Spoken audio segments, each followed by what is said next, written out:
Thank you, everybody, for coming. It's wonderful that you can all join us. We're here ahead of National Gun Survivors Awareness Week.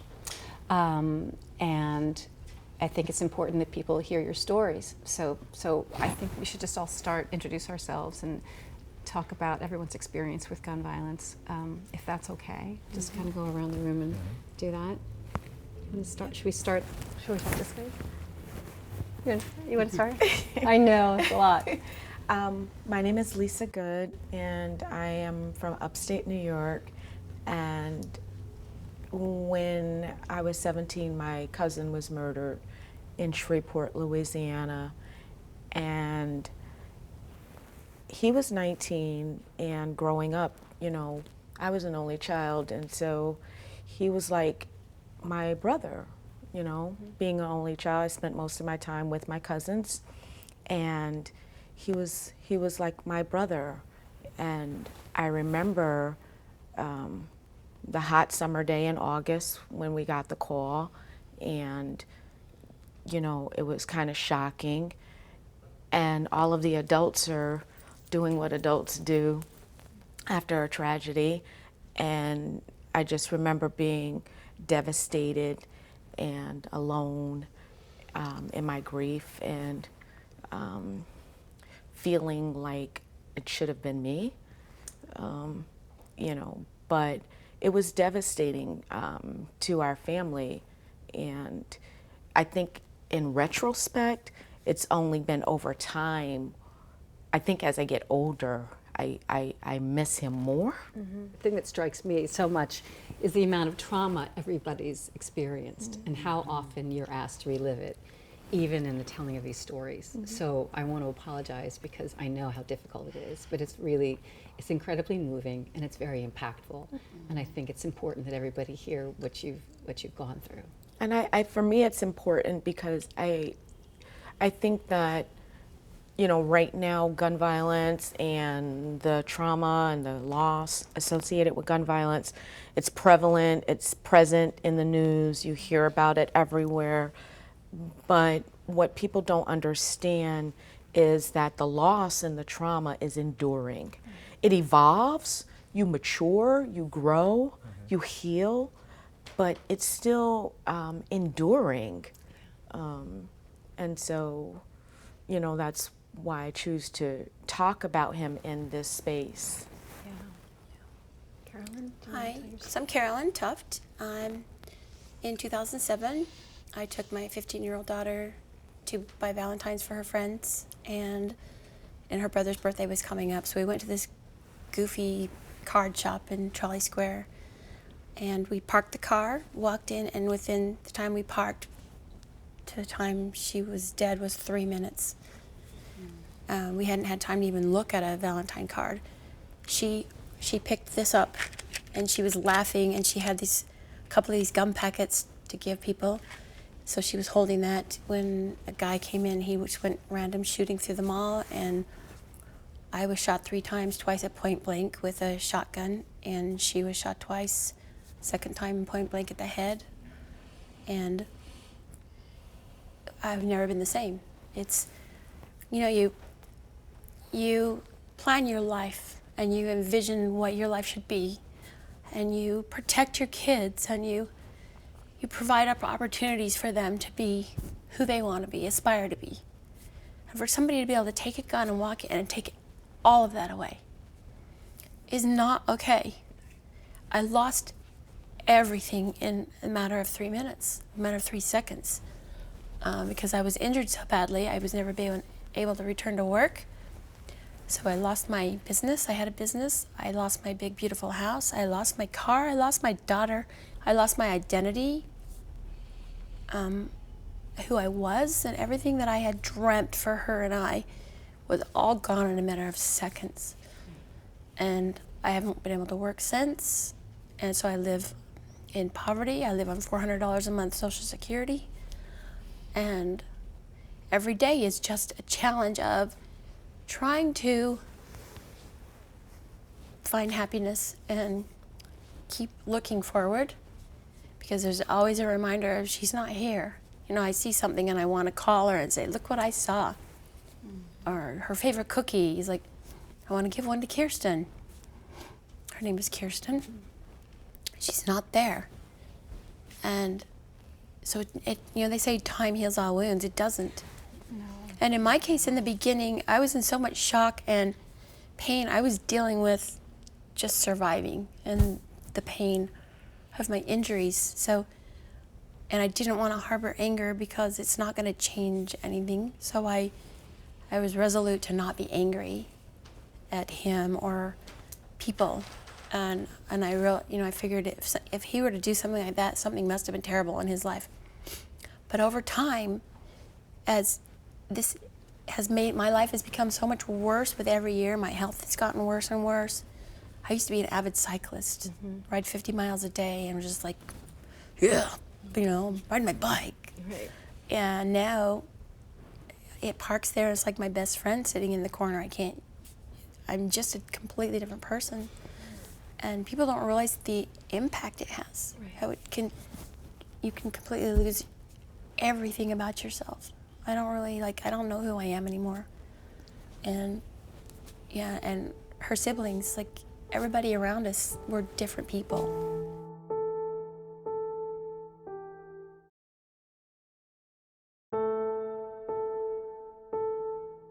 My name is Deandra Dykes, and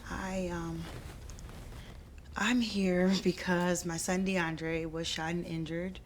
Actually, the Survivors Week is going to be his 6th anniversary, and when CAROLYN said time doesn't heal all wounds,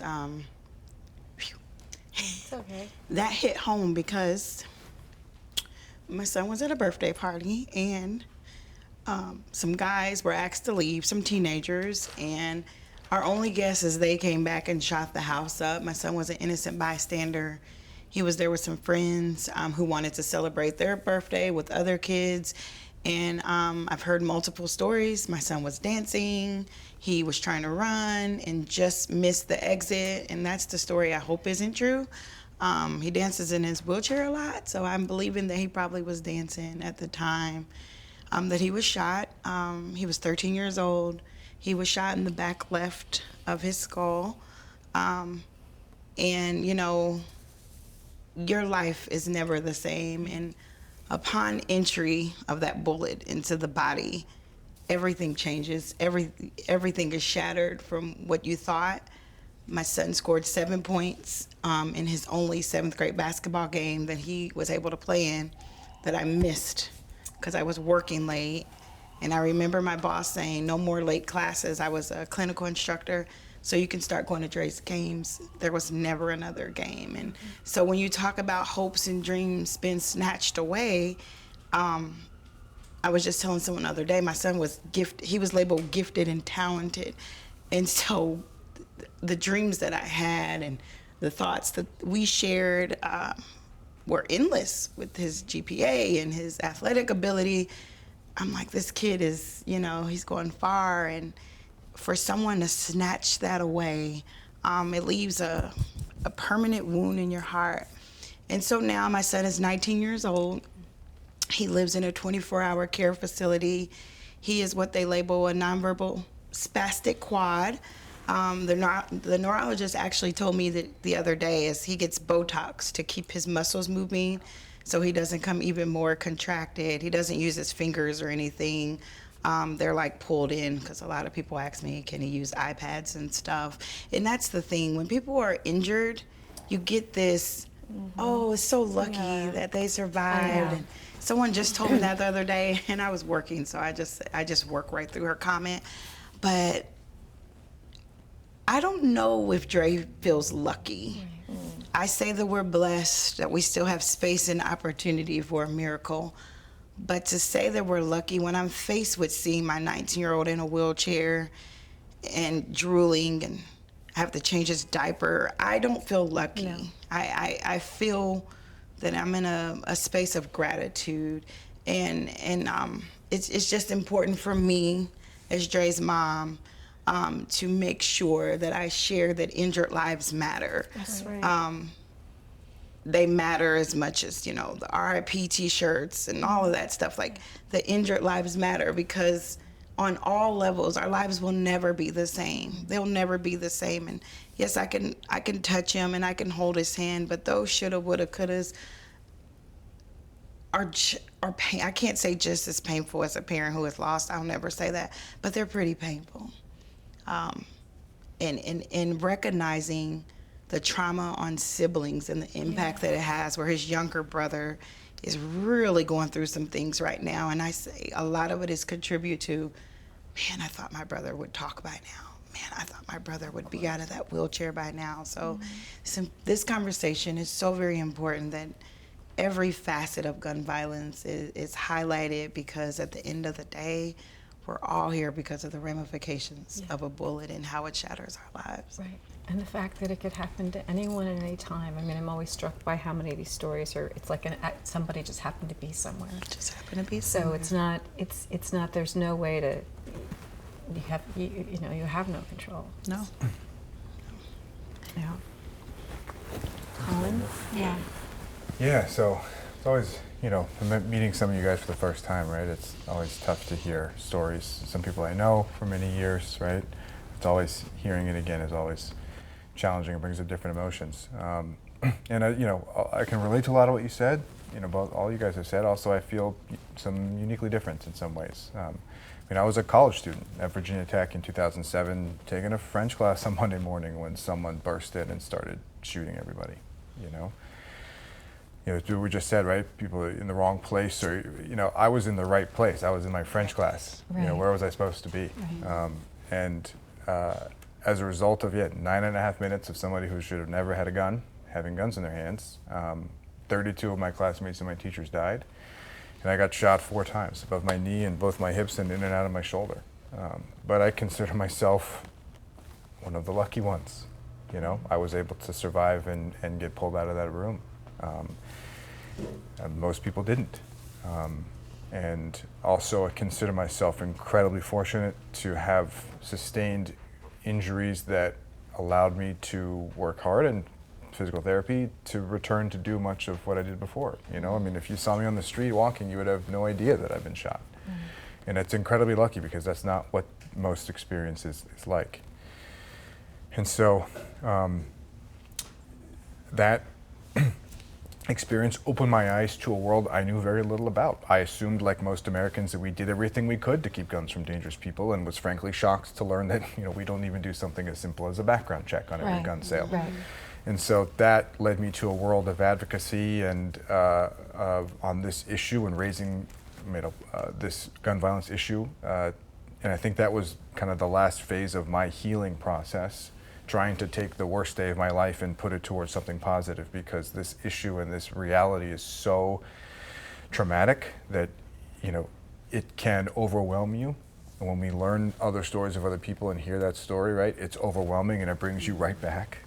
Right. But the challenge is you have to find a way out. Otherwise, I think you could be in a very dark place for a long time. And so, it's very challenging for people, because this issue is so multifaceted and it manifests in so many different ways. I just consider myself very lucky. I was somebody about to graduate college, didn't really know what to do with my life, and this really straightened me out. I felt very fortunate to have another chance, and I've tried to do as much as I can with that, and be recognizing, though, that most people, the American experience with gun violence is not this. And we need to talk about that. But you still have pieces of bullets in your body Yep. that leak lead. Yep. Right. So you have continuing health problems That's because true. of that. Yeah. And the shooting is now impacting my life in a whole new way that I didn't anticipate, with the lead issue, with the bullets still inside my body. Right. This is something that doctors didn't tell me would be something I had to deal with. And then I learned that I now have lead poisoning, and now all my headaches and ability to concentrate, and now I have children, and the impacts there, it never leaves you. Like people have said, right? It's not like something you experience and then you move on in that way and it's over. It continues to manifest, and you still have to deal with the challenges.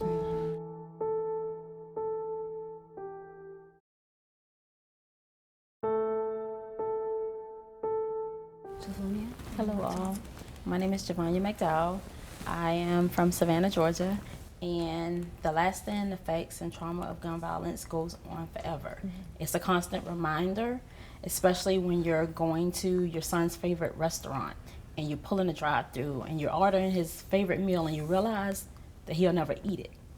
Or you wake up thinking you have to get him ready for school and you realize he hadn't slept in his bed in years. And so April the 7th, 2016, I was so excited at the beginning of the day because I had one more day and I would see my baby again. And so he went to visit my family in Savannah. We were living in Atlanta at the time, and he went to visit family for spring break. And I called him that day, and it was warm outside, and I said, oh, you would have loved to be here, because he loved nature. He loved to be outside. And I said, I could see you in the yard now picking up bugs. And he said, Mom, yeah, but don't tell nobody that. And we laughed. And he told me that he was planning to go to the movies with his grandmother that evening. And so I said, okay, I love you, Bud, because I call him my Rosebud. And so I love you, Bud. And he said, I love you too, Mama. And we hung up the phone. 4 hours later, I received a call that no parent should ever receive. I'm 4 hours away, and they tell me that my son had been shot. Every part of my being felt like it left my body. I felt like, how does this happen? And so my husband was just coming in from work, and he was upstairs, and all I could do was scream. And he said, what's wrong? And I said, we gotta go. And he said, what do you mean I said, we have to go. And I began to try to put the sentences together that were incomplete, and I was rambling. And we got in a car with just the clothes on our back. A 4-hour drive literally took us, seemed like forever. Yeah. The closer we got, it just felt like my heart was just beating faster and faster. And I said, we got to get there, we got to get there. And so we're speeding, we're breaking every law there is, speeding. And so before we got there, we got pulled over by the police, and we're telling them, and they say, just go ahead and go. We made it to the hospital. When we finally made it, I could see like the atmosphere. I could see like my family, and I said, this isn't good. And I saw everyone just come running up to us, and they're like, the words that you don't want to hear is, he didn't make it. And I thought, what? Like, this can't be real. Yeah. During the investigation, we found that my son was shot and killed by another teen playing with an unsecured firearm. That teen was like a cousin to him, and so it was a relative. And so just not the effects or the devastation on my family, but also on my brother, because it was my brother's stepson. Right. And so the family was kind of torn apart for a while. And I began to say, okay, I'm gonna have to reach out to my brother eventually, because when you hear about what they consider accidental, knowing that they're 100% preventable, I thought, like, how could you, and I felt like, how could you be so careless to have a gun in a drawer under a t-shirt? Like, how could you? And I think the only thing that I got, the only answer was, I never thought that it would happen. Yeah. And I think that so many gun owners think that things like this will never happen, because they always think that, well, my child is not going to touch it, or my child is not going to do this. But you just never know when that opportunity presents itself, when that child gains access to that unsecured firearm, and the consequences of what can happen, and the lasting tragedy and trauma of what keeps embedding in you. I started advocating with the Be Smart program, which has been very beneficial as far as advocating and teaching and educating about saving lives of unsecured firearms, and making sure you ask, because asking about unsecured firearms can save lives. And that has really helped me on this journey. I write a lot, so I write a lot of poetry to actually tell about like all the steps and all the things that I missed. So I tend to write, and when Deandra said that, when someone said at least, you never say to a gun violence survivor, at least. You never say that, because the trauma that goes with that is just like, you don't understand the walk that we walk every day. It's a difficult journey. And like Lisa said, we learn and we grow. I'm learning how to all over again. Yeah. I'm learning how to actually breathe again. You know, at one point in time, I just felt like my whole world was just gone. Like, I didn't want to live again. I was just like, why him? It could have been me. He was only 14. Yeah. And so when I thought about this area, I was just like, I'm just done. My oldest son knocked on the bathroom door and he said, Mom, I need you. And at that moment, I realized that I had to live for my other child because I gave up. I really wanted to give up. And so it's been a constant struggle, but I continue to fight and I continue to advocate every day for just that reason alone. And that's why I'm here. I just want to say I think it's so important that you said that because when they told me Dre was going to die, I said, okay, I have to live for Darius. Like, if Dre's not going to be here, we're going to have to learn how to breathe again, but I have to be present. And even in your advocacy and things like that, you have to be careful that you don't lose yourself in that, because in losing myself in that, I almost lost my other child. Suicide ideations, just thinking, he told me the other day, Mom, it should have been me, not Dre. Dre was your good kid. Oh. And I'm like, I don't even know what to say to something like that. So I think it's so important when we have surviving children is to make sure we stay present and that we don't get lost, you know, in our advocacy, and that we don't succumb to our grief. I'm SARA MACALUSO. I'm from Los Angeles now, but I grew up in Houston, Texas. When I was 15 years old, my parents sat my younger sister and I down and told us that they were separating. And my mother, who wanted out of the marriage, was moving out. A couple of weeks later, my dad got a phone call in the middle of the night that my mom was in the ER because she'd made a suicide attempt with some medication and alcohol. And she was on life support for a couple of days, but fortunately made a full recovery.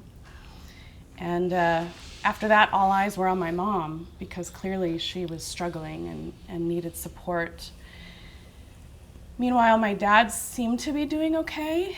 He was running a successful business. He was training for a marathon. He was doing a pretty good job of being a Mr. Mom for my sister and I. On April 20th, 1992, he ran the Boston Marathon and finished with the best race time of his life. It was something he'd worked really hard for and something he was really proud of. And he flew home on the 21st. On April 22nd, my parents went to a therapy session together, and my mom said, I'm done. I don't want to reconcile. There's no healing this relationship. And my dad came home that night really devastated, which as a 15-year-old I found kind of annoying. I couldn't understand, you know, after everything that my mother had put our family through, why he couldn't just move on. And I went to bed that night without saying goodnight or telling him that I loved him, which I'd made a point to do ever since my mom moved out, because I knew how hard that was for him. And the next morning, while he was out for an early run, I decided to walk to the bus stop instead of waiting for him to come home and take me. And I remember getting to the end of my block and turning back to look just in time to see his car pull into the driveway, knowing that in just a minute he'd go in the house and find that I'd gone without saying goodbye. And later that day, April 23rd, just 3 days after running the marathon, he decided to drive to the beach. That was his place of sanctuary. And on the way, he stopped at a sporting goods store and bought a handgun. And when he got to the water's edge, he parked his car on the seawall where he had a 180-degree view of the water. And that's where he died, with a firearm that he'd purchased an hour or so before. And you know, in the 30 years, almost 30 years since then, my mom has continued to struggle with depression, sometimes really severe.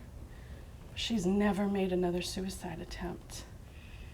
And so I feel like my family's story, you know, we're living proof, or some of us are living proof that when it comes to suicide, really easy access to a gun on a really bad day, it's life or death. Right. It's life or death. And as everybody said, it stays with you. It shows up in ways that you don't expect, even all this time later. I have a young son now, and when he asks me, Mama, what happened to Grandpa? And how come I don't get to know him? I don't know what to say. I don't know what to tell him. And I see my dad's smile in my son. And I think a lot now about the missed memories. Not just that I missed and not having my father around, but now that my son is missing. And it's devastating.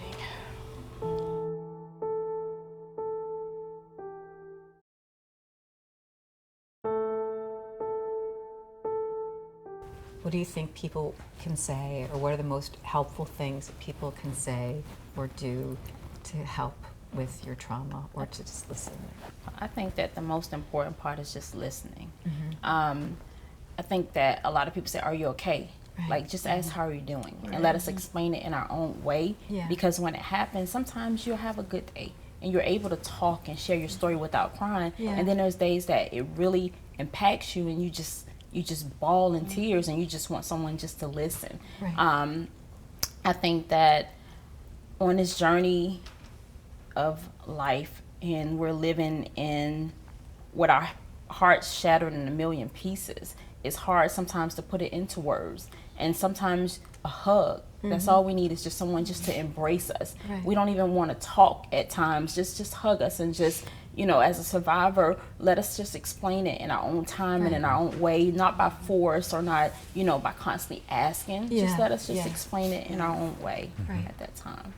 I think, and also to validate our feelings. I've had a lot of people say, just be positive, remain positive. I know that that's what people are, they're trying, they're trying to put themselves in our space.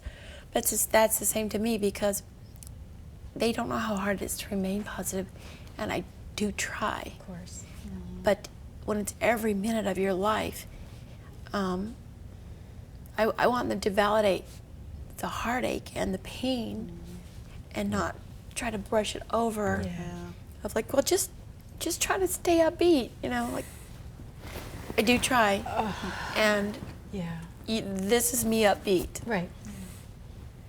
I know that we talk about legislation a lot, and people kind of go like, rah, because it feels like it gets stuck in a place.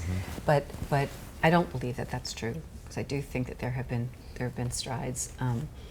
But I think it's important to let people know that all of those actions matter and that their votes matter. And it is, like you're saying, it's such a multi-pronged issue. It's hard to know. And there is no one thing that's going to do it, right? Right. That's going to solve it all. But, people do have to understand that this is not acceptable, right? That there are other modern countries in the world like us that don't have conversations like this. They don't have to do this. They don't get re-traumatized by watching the news unfold of another shooting on television, learning about it, getting a phone call from another friend that another family member's been shot or friends have been shot. I mean, every time we hear that stuff, we see a news article, right, or we hear something, or we get that phone call, like, you're back at day one, right? I feel like as much progress as you've made personally, now you know that there's somebody on day one. And all that, that's so heavy to understand that and to be re-traumatized by that, right? And to try to somehow put that feeling in a place to allow you to continue to move forward in some way, to keep speaking out, to keep saying we have to do something about this issue, like that's really, really hard, and it's really traumatizing. And but the people here that are speaking out are trying to find a way to do that. But it is, it is re-traumatizing, right? I mean, there's no doubt about it. Yeah, we're we're a nation of survivors. We are. We really are. I mean, with 58% of people who've experienced gun violence, I think that's why survivor stories are so important, because it humanizes what we hear on the media. It humanizes the statistics that often go behind the legislation that we're working for. Right, exactly.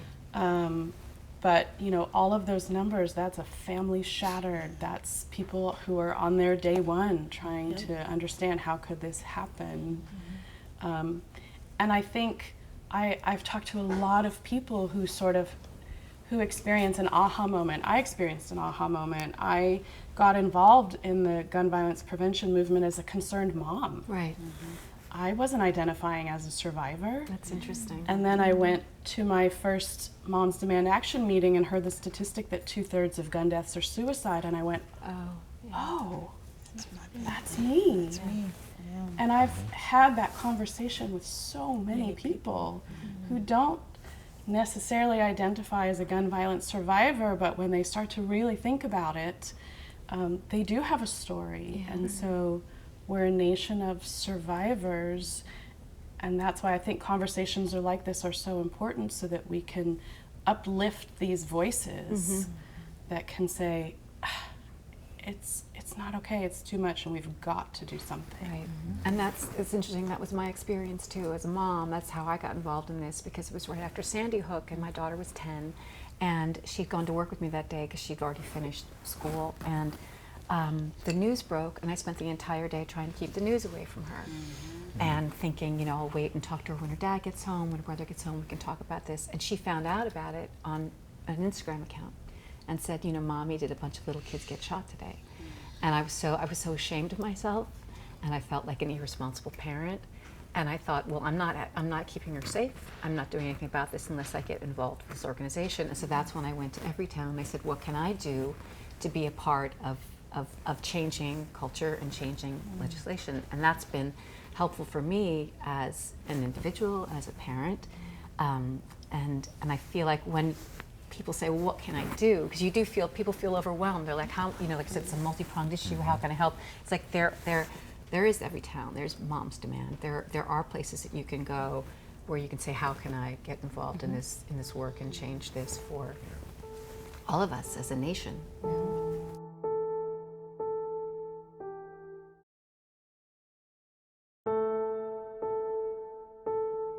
I think a lot of times, you know, when we talk about the survivors, we so often only look at like immediate family members.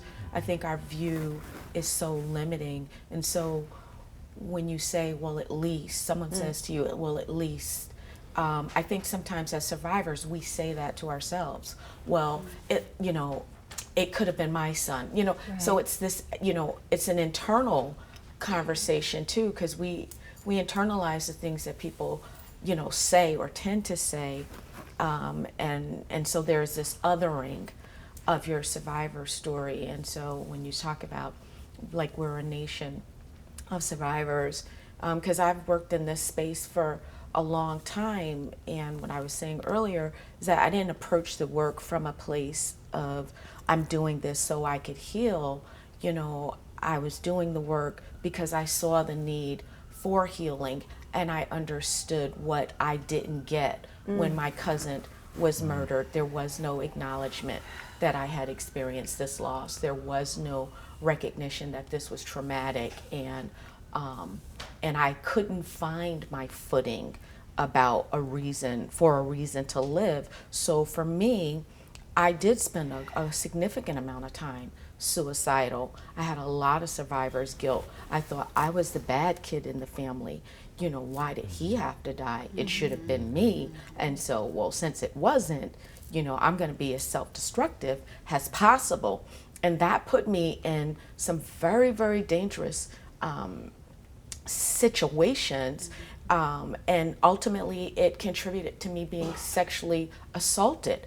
And in that moment, with that layer of trauma, I wanted a gun. And I went to someone to get a gun. And if that gun had been accessible, I would have been looking for that person who violated me to take their life. And so the cycle of trauma and how trauma fuels violence in conjunction with access to firearms is something that, you know, we can't ignore. We just can't ignore it. I think about that with my younger son all the time, the reoccurring trauma, and how he was 9 years old when his brother was shot, and I tried not to tell him. I just said it was an accident, even though I hate labeling Dre's shooting an accident. I just thought it was easy with the 9-year-old, but now he is nearly 16, and it's just coming out more and more and more, and I'm trying to navigate that path. Like, is it because he's never really expressed it or what? But there's a lot of self-destructing now, and it's just a reoccurring cycle. It's a reoccurring cycle, and I don't think nationally that is something that's recognized, how other family members are affected by the trauma past year one. This goes for the rest of their lives. For the rest of their lives, they're impacted by this pain. Right. And I think there's always this, for me, one of the things that makes me crazy is there's always this argument about whether it was a legal or an illegal gun. And I'm like, does that really make any difference? You know, so why, you know, so if we're going to let ourselves be stopped at that level, we're never going to solve this problem, which is access to it illegally, legally, whatever. You know, why do we have such easy access to guns in this country without any of the safeguards that we need? It doesn't matter if the gun is legal or illegal. If a firearm is present in a home and children are present, then there is opportunity for access. And so I don't care about that part of it. We don't have time for judgment and stigma. We have opportunity to educate and empower people for prevention. So that's kind of like one of the things on my to-do list.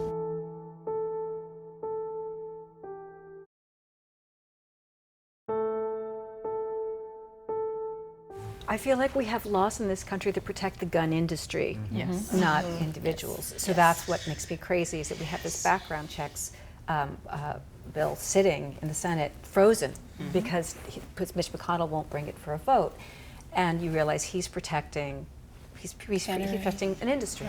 Meanwhile, a majority of Americans would support legislation like That's that. right. Support it. That's right. Which is why I think that events like this are important for people to hear your stories, so that they realize that what is at stake, and how hamstrung we are by these ridiculous laws.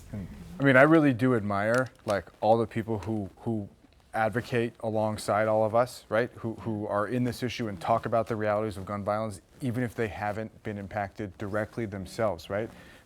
I really admire that of people who stand up and say, this is enough, like I have to do something. And related to that, you know, as when I started to speak out and share my story, it helped me realize that I am not alone, right? That there are so many other people who unfortunately understand what this is like, you know, and helped me realize that, you know, I'm not by myself on this, that we can talk about these weird things that I can't talk about with really anybody else.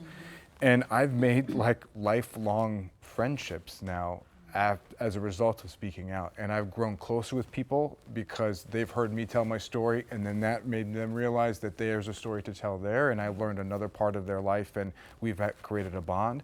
So I'm curious as to your thoughts, as to, you know, in a similar kind of way, you know, what it's like to be an advocate and share the stories and the impact that it's had to you. I think that for me, it's necessary. It's a necessary conversation that definitely needs to be had, and there needs to be action along with it. Joining a local group like Moms Demand Action in Everytown, just like she said, I didn't realize that I was a gun violence survivor either. I looked in the mirror and I thought, like, because everyone was saying it was accidental, that doesn't count, you know, and I thought, like, it is. You know, it's not accidental, it's 100% preventable. Even if you haven't been directly impacted, the indirect impact for communities all over, where I've never seen so many young people attending funerals of classmates. And so I think as survivors, we are joined together by this tragedy, but we're bonded by love. Like, we all can relate to one another in different ways and different aspects. It may not be the same as far as the actual incident itself, but it's a bullet. you know, and all of us can relate to a bullet, you know, that actually changed our entire lives and has shattered our whole hearts and our worlds. And we can also, you know, explain what it has done to us, and all of us can kind of relate to it. Talking about that and bringing awareness to that is very important. It's very important to get it on the forefront to the politicians too and elected officials to know that, you know, it may not be your child, but it can be your gun if you're a gun owner. You know, it may not be, it could be your child too. It could be your child, your family member. It could be, you know, just to let them know that this conversation needs to go further than where it's at and where it's at that standstill. We have to be able to advocate and continue to advocate, and as it continues to grow, you know, I'm quite sure we'll be able to touch the hearts of many people as we continue to have conversations, meaningful conversations like this. I think it's important to share our stories to say no one's exempt. Correct. When I started speaking out about Dre's story, I wanted people to know he was 13. He had no criminal background. He was not affiliated with a gun just because he was a young male, African-American male. I was determined to do that. And when my son was on life support, I said, I'm going to make you this promise to be your voice. And I will be your arms, and I will be your legs if God sees fit to allow you to live. So for me, it was making that promise. And then I also find healing. I find healing in sharing my son's story and connecting with other survivors. So I think it's important as survivors that we remain authentic and transparent in that, and that we use our stories for that healing factor. And you know, a lot of people, I can't speak out like you. You don't have to speak out like me. You have like something yourself. in you to progress this movement. That's I don't right. care if it's you're a data lead, you're making welcome calls, you have something inside of you to progress this movement. It doesn't always mean on a stage or having a platform. I was just going to say real quickly to that, the heroes to me are the people who aren't survivors like you, who are taking their time and using their voice to help this situation. Because I'm doing this because I don't want them to end up like me. You know, people who use their voice before they're affected, we need more of those people. And that's why I share my story. You know, it's hard to do. But I'm willing to walk through my grief time and time again if it's going to motivate one more person to get involved. If it's going to catch the attention of a legislator who's considering a bill or a budget line item, then I will walk through that grief time and time again. And people get complacent because they think gun violence doesn't affect me because it hasn't hit them yet. So they don't do anything. I share about my cousin Jay, you know, because I think it's important to be that voice and to let people know that you're impacted. It allows me to be seen because in the work, people see me as the worker. They don't necessarily see me or know my survivor story. Well, that's why it's so beautiful, everything that you guys have done today. Because, as we were saying earlier, it's incredibly traumatic, incredibly traumatic. And every time you tell a story, there's a part of you that's reliving it, you know. I mean, and then we, hopefully, people experience it with you and get to share, you know, or help you with your grief by hearing it, and then it moves us all forward as human beings. You know, I mean, I think we share that bond, and we want to change it together. But thank you all. I mean, I'm incredibly moved and so lucky to have spent time with everybody and to know you in this movement. And I think that your stories make an incredible difference. Thank you. Thank you for lending your voice to help us move. You guys are amazing. You really are.